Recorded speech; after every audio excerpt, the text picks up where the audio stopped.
One of the best things I did early on was I started working with small banks. And instead of going to big mortgage brokers, I went to a small bank locally in the town I was investing in, and I did a deal with them. So the big question is this: how do real estate investors who don't have a ton of free time, don't have access to off-market deals, and didn't start life on third base, how do we conservatively grow our real estate business to support our families, finally leave the corporate rat race, and build a legacy? That is the question, and this podcast will give you the answers. I'm Ed Matthews, and this is Real Estate Underground. Greetings and salutations, Real Estate Undergrounders. It is Ed Matthews with the Real Estate Underground. Thank you so much for making us a part of your day. I'm really excited because I discovered him when he was flipping houses in Wyoming and elsewhere. And now that company has grown into 3 companies plus. So with that, I'd love to welcome Casey Gregersen to the show. These days, we're talking about Bighorn Capital Fund, but we can also talk about Wile Homes and Gregersen Properties and anything else you want to talk about. Welcome, Casey. It's good to finally meet you.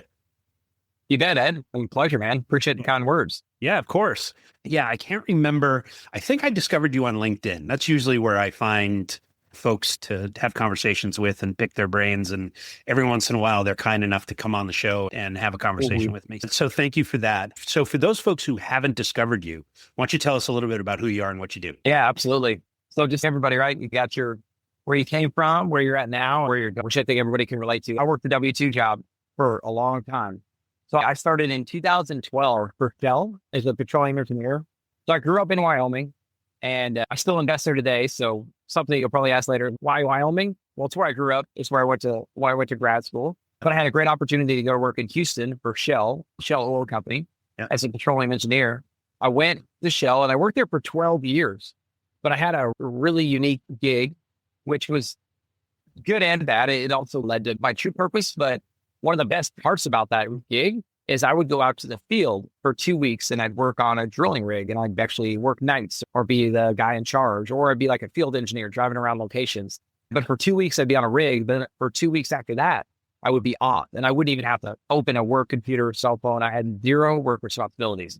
So that's when I started buying houses. I was buying my first rental, doing my first house hack, started fixing and flipping, and eventually grew and scaled that company where just 3 years ago, almost 3 years, it'll be 3 years in October, I left my W-2 at Shell to go do this full time. And to leave an oil and gas job, you must be doing very well. So I'm curious about that journey from being the engineer to flipping houses. And while you were keeping your W-2, that had to be one heck of a juggling act. I know you had time off, but still, you've got family and other responsibilities as well. What's that one soft skill or habit that you learned in the oil field town that is now like your secret powers in a real estate world? Man, there's a lot of little ones, right? And there's lots of jabs I'll take in my old W-2 job and at Shell, right? Yeah. There was the one thing was there was so much red tape. It was like I was literally living 2 lives, right? I would work for Shell where it was very slow, methodical, so much red tape to just get a simple, basic decision,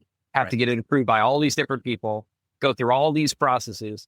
And it would drive you nuts. And it became demotivating because you're just, I could do all this work and bring all this value. And then if I can't get 5 sign-offs, it doesn't even matter.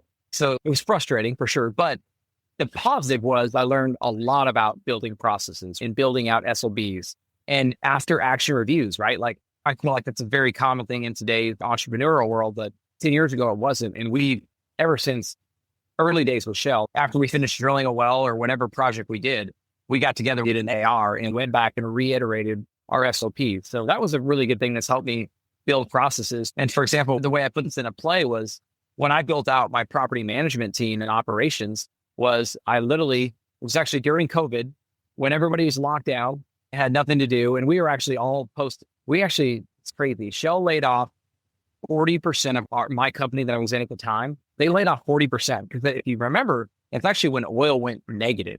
Yeah. So it was a really rough time. We were cutting 40%. So we were waiting and we didn't know if we had a job. So what I did is rather than just sit around and I don't know what everyone else did, maybe watch Netflix, I went and I was managing my rental properties at the time. So I was managing probably 10 to 15 units somewhere in Fort Worth, somewhere up in Wyoming, but I was in Houston. I read a book that some of you guys, maybe your listeners have read, and it's 4-Hour Work Week. So I read 4-Hour Work Week, and they talk about hiring virtual assistants. Yep. And that's when the light bulb goes off. I'm like, wait, if I can manage these properties from Houston, and I don't even live in Wyoming or in Dallas-Fort Worth where I have properties, like, why can I not train a VA? So that's what I did during COVID is I like buckled down, used some of those shell corporate America skills, wrote out everything on a Google Doc and recorded myself doing everything from getting a property, getting photos, creating the marketing, creating the Zillow post, the Facebook post to tenant screening, everything, literally wrote it all down. And then I hired a virtual assistant and I trained him. I'm like, all right, here's the SOPs, go follow them. And now they own the SOPs and they're the ones that to translate, just in case you're not in corporate America out there, AR, after action report. It's the constant loop of, hey, we did something. Hey, we broke some stuff. Here's how we fix it. Here's what worked.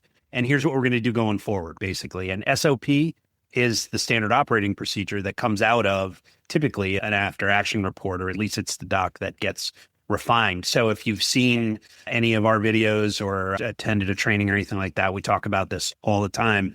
And it's really how the big players have scaled their business, is because they don't rely on a guy named Casey to do everything. They've got a team that understands exactly what their role is within the machine. And so if Casey decides that he would love to go on vacation with his beautiful family for a week or two, turns out the machine continues to roll. And when he gets back, everything's fine. Yep. Exactly. Right on. It's something that it's a common thing that I see in all of the businesses that have figured out how to scale. And that is how to create operational leverage, right? It's how to build that team and slowly but surely remove the president, founder, CEO, whatever your title you want to wear, out of the day-to-day. A friend of mine, Charlie Mills, he was my business coach for years, always talked about the sovereign, right? So you want to be the king, not the warrior. The king is the person who works on the business. The warrior is the person who executes. And it was revolutionary for me because I come from a similar business culture, but not your business. I'm a Silicon Valley techie guy. The interesting part about it is the early stages of, particularly when I went full-time, I had to really fight doing it myself, right? And really because I came from environments where people were so off the charts smart and so competent and so accomplished. If we gathered 3 or 4 people in a conference room, came up with a game plan and left, everybody knew exactly what to do. Here, I had to take the virtual assistants and train them step by step. We're going to break it down. I know you've done this before and I get that, but here's how I want it done, right? And then the next step is something that I think you just alluded to, which was not only that, but also now that you understand what the standard operating procedure is, you now own it, right? So you're the one who's going to execute this. My way doesn't have to be the way. I don't care about being right. I care about getting it right. And so if you come up with a better way, then let's rewrite the SOP and let's do it your way. Exactly. That's exactly how I built it. Same fundamentals.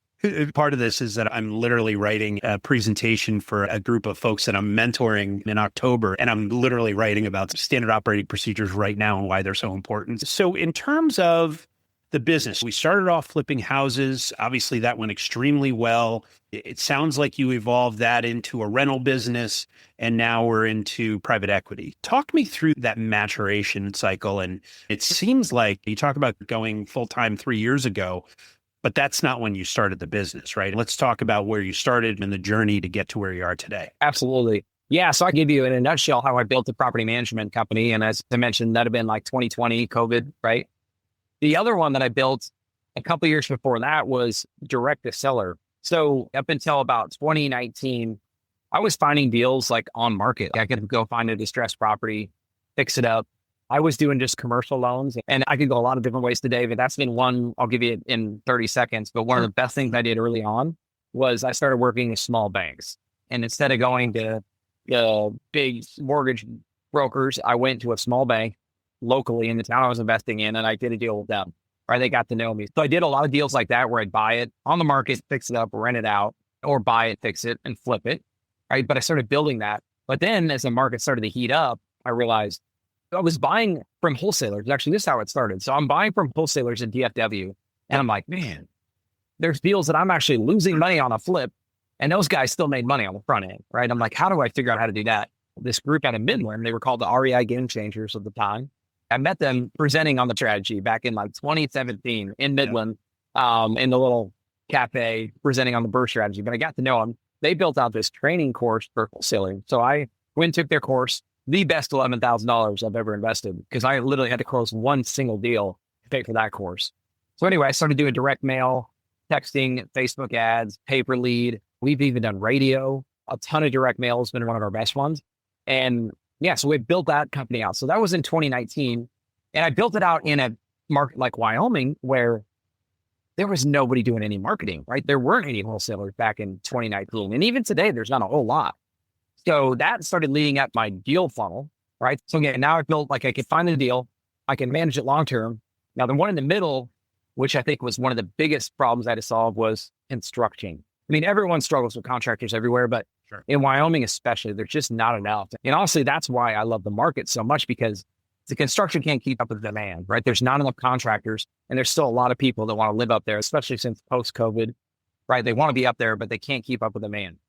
So I had to figure out, how do I make my business more predictable? And again, it came down to, as soon as I can get enough rental properties and enough flips going on, I can afford a full-time person, I'm going to hire him, because then at least I got one guy I can rely upon. So that's what I did. I hired the first one. He hired some just kind of laborers and subs.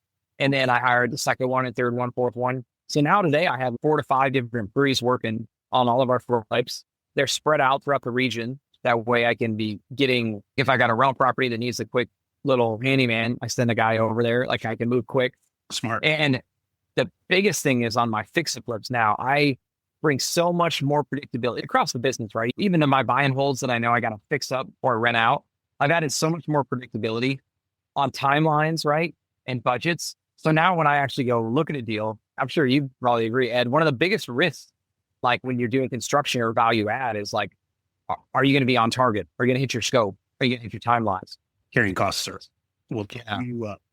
And it was continually like, when we were like doing after action reviews, we're looking back, we're like, this is where we're missing, because we were working with a GC, or we missed this or missed that, or we were over timeline. So anyway, it was one I iterated and fixed. But to answer your question of like how it goes full circle, I found in Wyoming, it was really hard.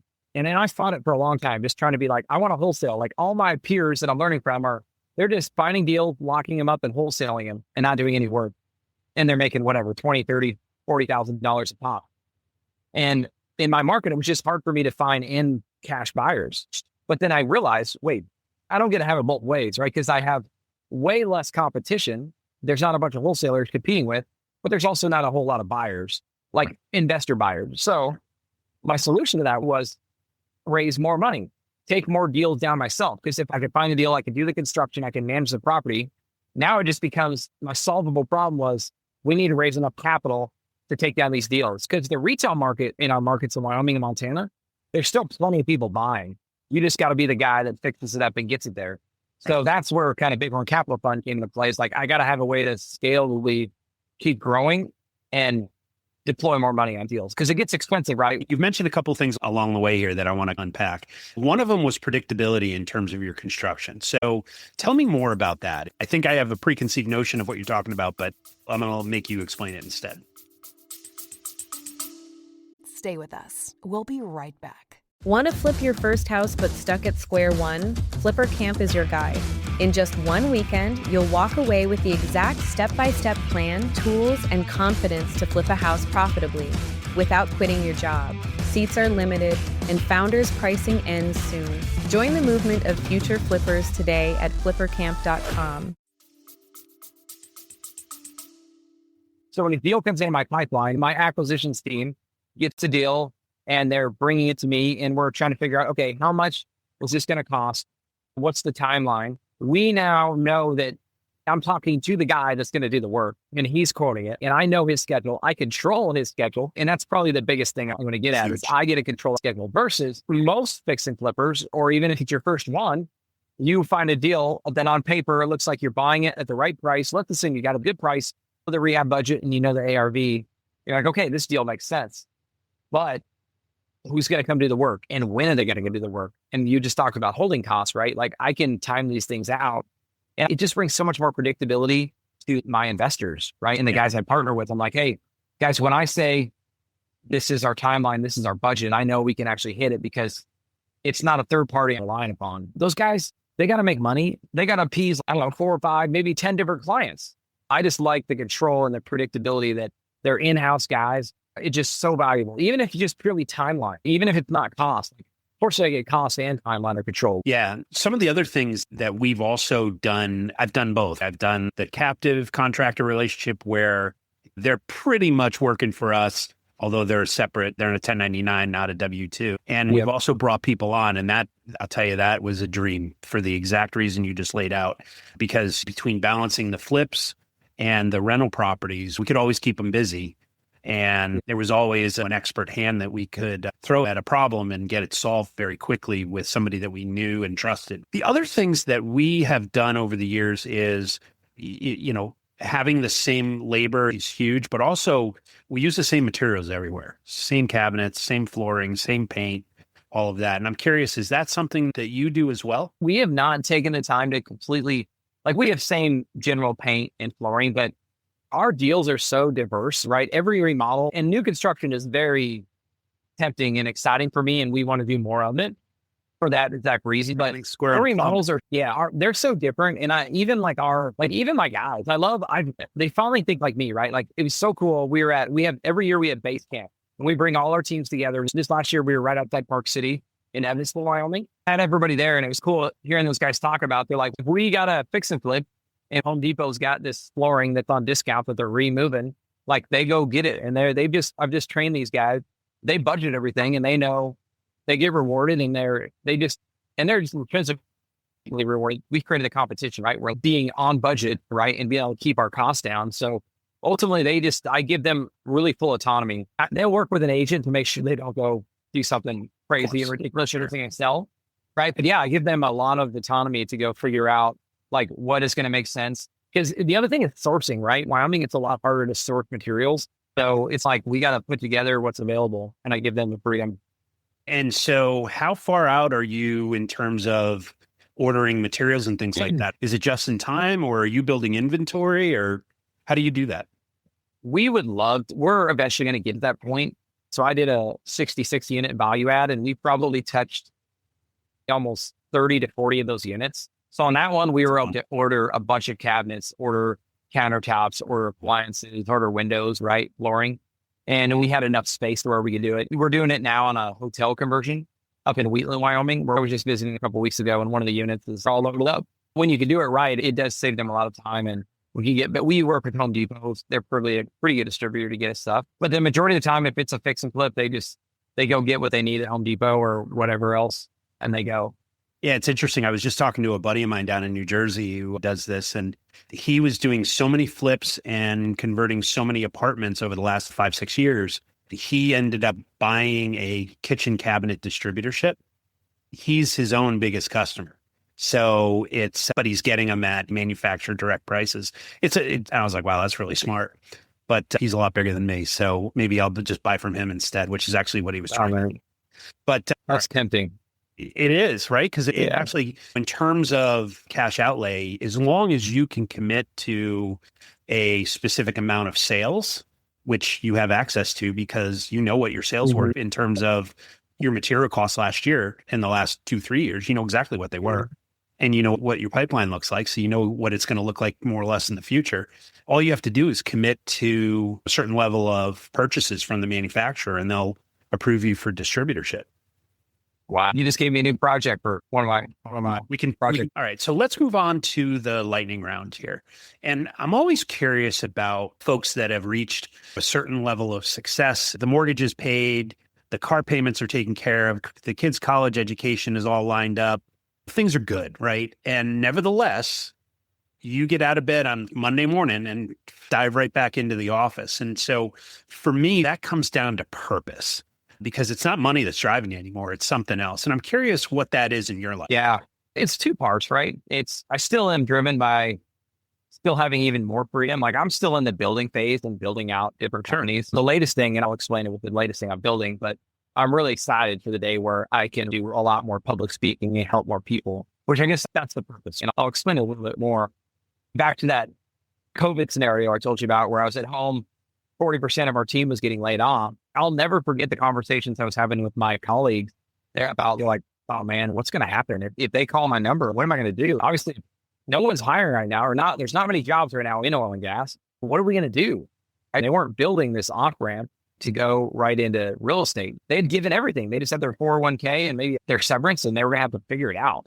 So I just realized at that time that while it was really fun building out these companies, building out my direct to seller company, building out construction, building out property management, what I found was those conversations. And now since then, like anytime, like right now, I'll give you an example. Last night, I went and did a presentation here in North Houston, and I was presenting on the Revive method. And if anybody's interested later, I'll share a link. It's the way we structure our fix and flips, and we're able to de-risk almost every fix and flip because we partner with the seller, right? But anyway, I'm giving the presentation and I'm sharing my story, and there's several other oil and gas folks in there that are still working 12-hour shifts like I am. They're still in the grind, and like being able to connect with them afterward. So my next workshop is in October. It's in Houston. And I'm like, come to the workshop. Because what I built this workshop around was helping families achieve financial freedom. So they're like my perfect avatar of folks that are still working their W-2. They're doing well, right? But they want something more. But a lot of times they don't have time. And I had to get older and more mature and realize, and more self-awareness to realize not everybody's like me on their off days. They want to maybe chill out and go to the lake. Some guys want to throw a hook in the water. That's right. Exactly. They're not all built like me, but I still want to be able to help those folks to where they're still doing really well, and they still have an opportunity if they just knew how. And I'm telling you, like, I'm lighting up right now just thinking about the first workshop, because there were so many like things we covered. Like, first off, we helped them like set, what is your 10-year vision? Let's actually get together, get ready on the right people, take some time and think about that vision. Where are you going? That was the first core thing we did. And the second thing was, now how do we start to get there? What do we do over the next 90 days? And this is where I get lighted up, because I'm like, I've just been through it. I know what banks they should be talking to, how they should be leveraging their credit, 0% interest credit cards, leveraging self-directed IRAs, all these different ways that they can deploy money that they already have, that they probably don't even realize they have, and deploy it into real estate or other avenues. So that's the stuff I really like, because I've been doing it forever. And I'm like, I know your position. I've been there. Let me help you start to create financial freedom. I want people to be able to make the decision I made. I finally, after 12 years or whatever, decided I was going to choose family over my work, right? And I want everyone, even if now's not the right time, I'm not at all a proponent about everyone burn the ships, quit your W-2. I just want you to be able to have their choice. Right on. Yeah. It's the whole concept of time freedom. You don't realize how amazing and important it is. I have kids, you have kids, but even a spouse or a life partner or whatever. My grandfather said it best. And that was, you only get 18 summers with them. I was like, oh yeah, you're right. And I'm at the end of that cycle where my youngest is starting her senior year of high school on Tuesday. So she's gone. And the older one is graduating from college in 4 months. So she's gone. And so now my wife and I are looking at each other. Okay, we still like each other. So that's cool. But yeah, now what? Having that time freedom to be able to go to that parent teacher conference or the soccer game or go on vacation and not have to sweat or even ask a boss, hey, I'm going to take 10 days off and we're going to go to Hawaii. Is that okay? There is no, is that okay? That conversation's happening at your dinner table, not in a conference room, right? That's right. So, and that is probably the most valuable thing that I got out of this whole experience. And sounds like you're similar, is that time freedom is just immeasurably valuable. Oh yeah, exactly. So if I can wake up every morning helping more people feel that same feeling, because a lot of people don't even know what it feels like. Yeah. They think in future state, when I'm 65, this is going to be awesome. No, you can do it when you're 40 if you want. Yeah. You can only affect today and tomorrow. So I'm also curious about the mentors that you've had in your life. You mentioned the wholesaling training that you got, but I'm sure there have been other really important people in your life that have guided you along the way or kicked you in the pants when you needed it. I'm curious, what's the best advice you ever got and who gave it to you? And I'll give you a unique one.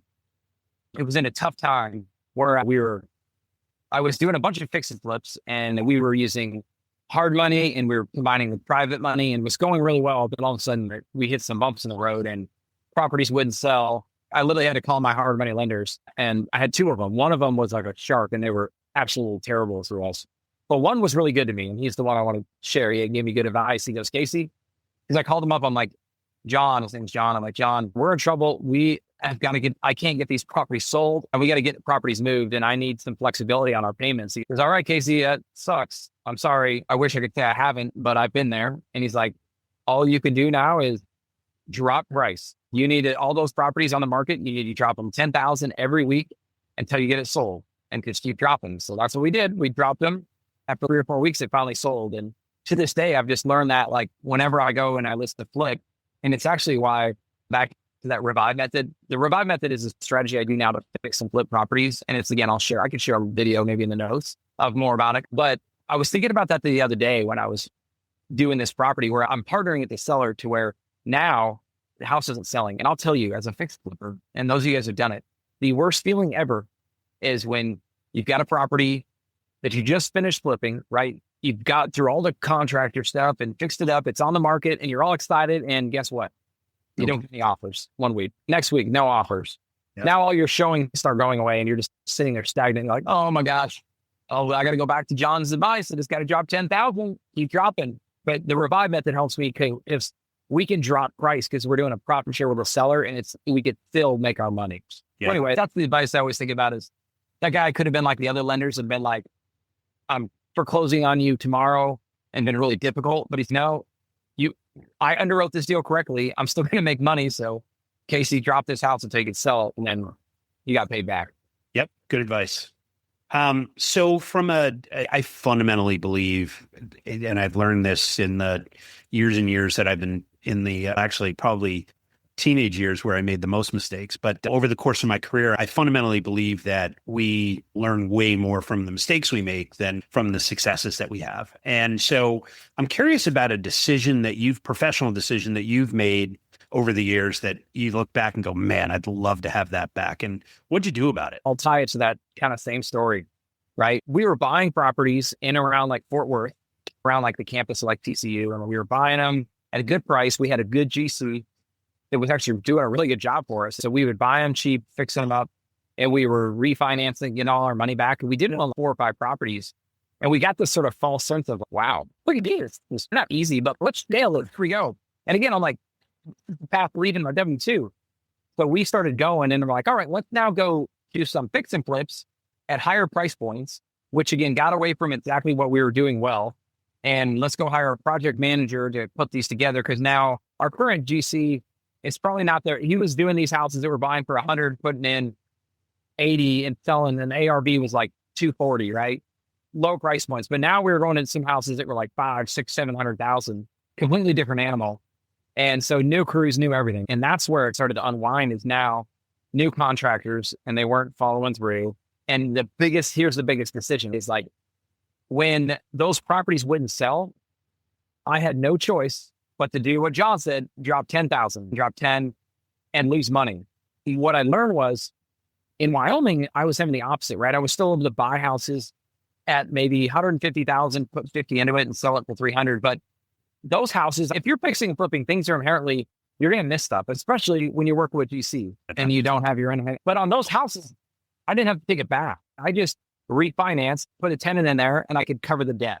So this is a long way of saying, I wish I would have told myself back then, Casey, always have 2 exit strategies, right? Don't go do a fix and flip where your only exit is to sell at that ARV. Because if you miss the ARV, you miss the contractors, all these things that happen, and you only have one out, right? So I always try to have the 2 exit strategies, or I do that other thing, which is the Revive method, where I'm not taking all the risk. The seller's they're going to make a little bit less on a deal like that.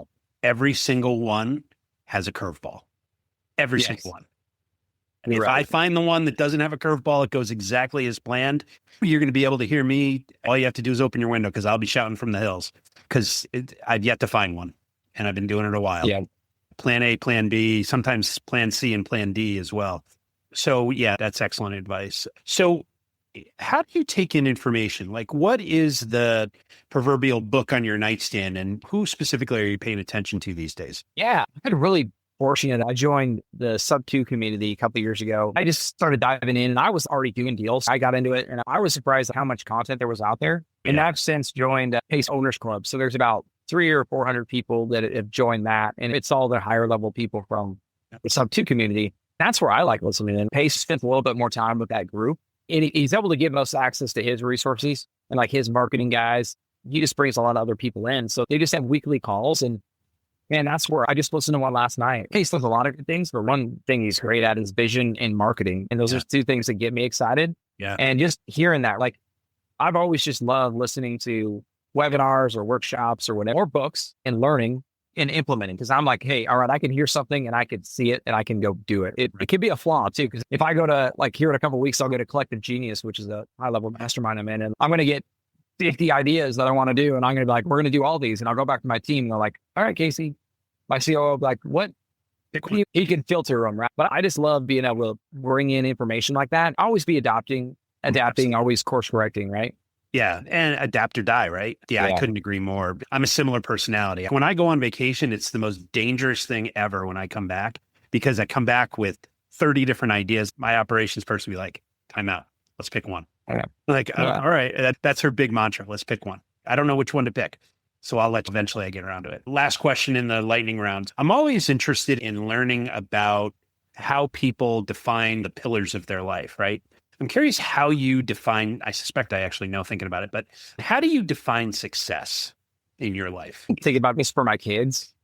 I think about what I don't think is successful and what drives me nuts. And it's when people won't just move forward, take action and go with it. Yep. To me, if you are constantly pushing forward, iterating, going for it, even if you aren't successful originally, I love it. And I heard this from Chip Gaines years ago in his book. Everything I go out and do, it's a win-win either way. I either go and crush it and I do well and I'm excited and I'm successful, or I do it and I'm not as successful, but I learn something and then iterate and get better. You don't have to win every single one of them. But to me, success is getting up every day and going for it, trying something new, right? And giving it everything you got. I always tell my kids love sports and more athletic than most. There's always going to be somebody faster, bigger, stronger than you, but you control how hard you work. And if you outwork everyone, that's the one thing you control, right? Outwork every single person out there. And that's going to apply on the sports field. That's going to apply in business and in life. So I would say it's a combination of taking action and failing forward, but also everything you have, you can be filed.